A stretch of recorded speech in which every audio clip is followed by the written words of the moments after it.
Hey man, tell your dad Scott for thank you for sending these in. Apologize not getting it earlier from the email. I don't know why I didn't get it, but here we go, Preston. So as far as velocity goes, got a couple planes in the background. We're going to work on the back leg first, and the back leg, what's happening right now is early on you have this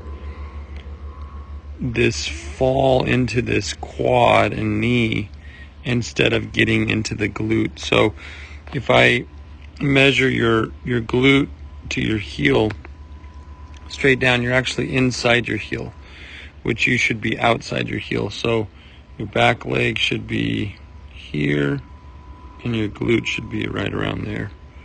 So we should see beyond. We need to move your hips this way and your knee this way and be able to sit more into your glutes, because that's what you're going to accelerate from.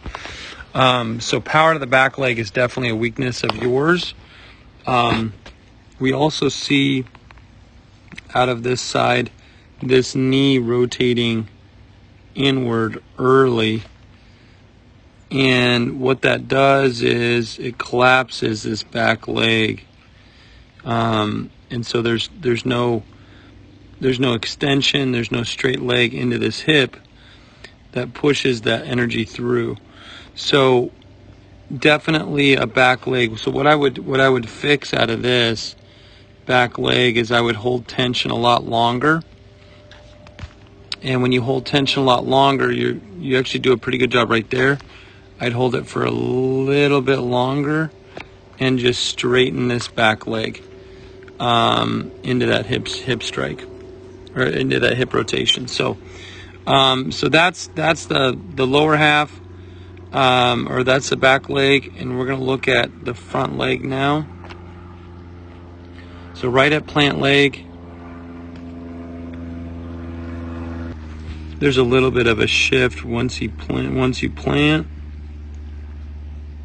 And that's pretty normal. Let's look at this. So there is a shift in that knee a little bit. So your knee's a little bit internally rotated.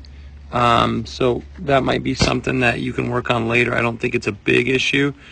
I do think that at plant leg, here's another measurement that with double angle at foot strike.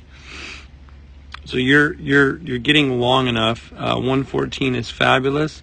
I want it to be above 110. So what happens into this? You're getting long enough. There's a huge. You definitely drop that back leg and collapse it, and then that leads to the collapsed front knee. So there's a lot of collapsing happening in your lower body. That you're really fighting against, and I want to see that tighten out. Once we tighten up the back leg, this front leg needs to be tightened up after that. So you're at 117 at plant leg, and it needs to be a lot higher, because what happens is when I'm at that low angle here, I have a lot of energy traveling out into the ground and not into the baseball.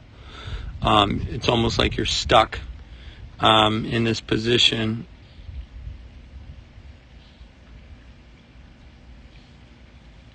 So you're really stuck downward. You can see how your angle is like this, and it should be outward. Your back knee shouldn't be collapsed. It should be up into that line. This front knee should be back quite a bit, pretty straight. And so there's basically three things that we're looking for: firm back leg into the ground, providing balance; a chest extension outward past your front foot, and your front leg to be nice and firm to be able to support the braking. So you're accelerating down the mound. This is braking, and then everything else is accelerating over top. So that's what it should look like. So the front knee angle at front leg needs to be a lot higher. That might be that your hamstrings are pretty tight. There might be lack of flexibility. There might be weakness in the hamstring. Not to mention, the other surrounding parts, as in quads and glutes and hip flexors. That's definitely something that I want you to work on. So that's the lower half. We're going to look at the launch at release point. You actually do launch it quite late, which is awesome. You find a way to get that chest out, which is really, really good.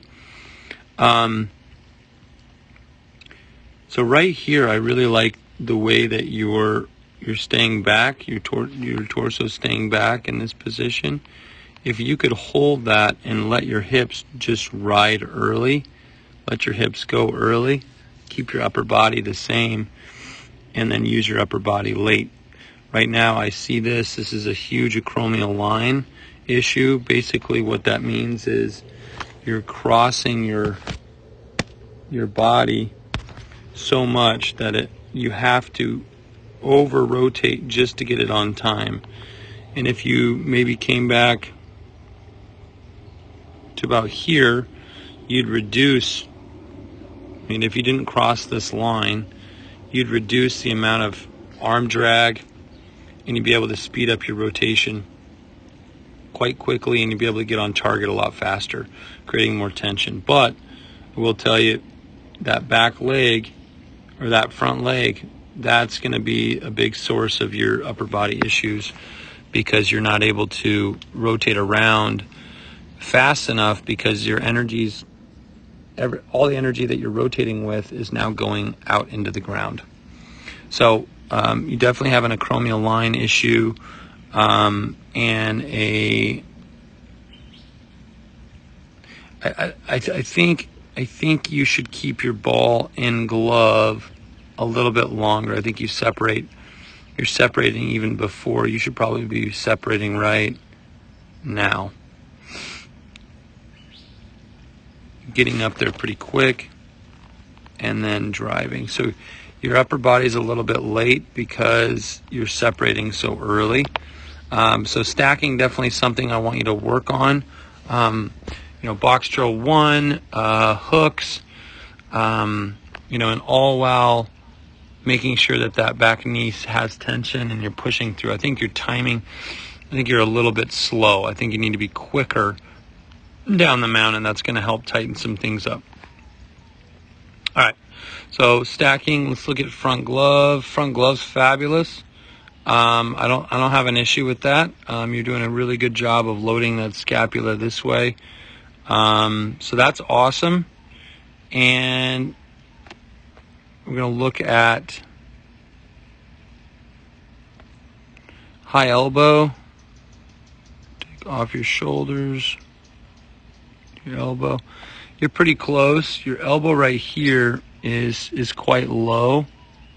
You can see how much lower it is off of those shoulders. Okay, so those are it's pretty low. And then by that time, you're kind of pushing the ball instead of throwing it with your torso. So what I'd like to see out of that shoulder blade is I'd like to see this elbow come off at the right, almost at the same height as your shoulder, and pinched inward. Bands are going to help with that. Weighted balls are going to help with that. Box drill 1 would help, where you're presetting your shoulder blade. And so that's going to help. So once your shoulder blade pinches in that position, your whole upper body rotates around. And your torso is what provides power to your arm. Your arm is just along for the ride. But we have to set this up by having that elbow at that shoulder level and loading in the same place each time. Now this long arm on the back side is really what the trouble is. If it was up, I'd probably come up into, as you separate, I'd probably come back to here. That's about it. And you go that far. So I'd minimize it to right around here. Your shoulder blade should be pinched. It looks pretty good back there. That's still a little bit low. So it needs to be a lot higher. So front glove, not an issue. Arm, high elbow, not a bad issue. But I will tell you that your arm dragging this long is what is not providing power to your arm. Like I said before, but the back leg, the collapsing back leg, and the collapsing front leg, both of those things are contributors to that. So, all right. I think that, let's see here, high elbow. Okay, we got to get a chest extension. So chest extension should be off the hip. It should be about 50 degrees, somewhere in there. And so that's where you should be. This is where you are. You're 29 degrees. And it looks like you're pretty tall as well.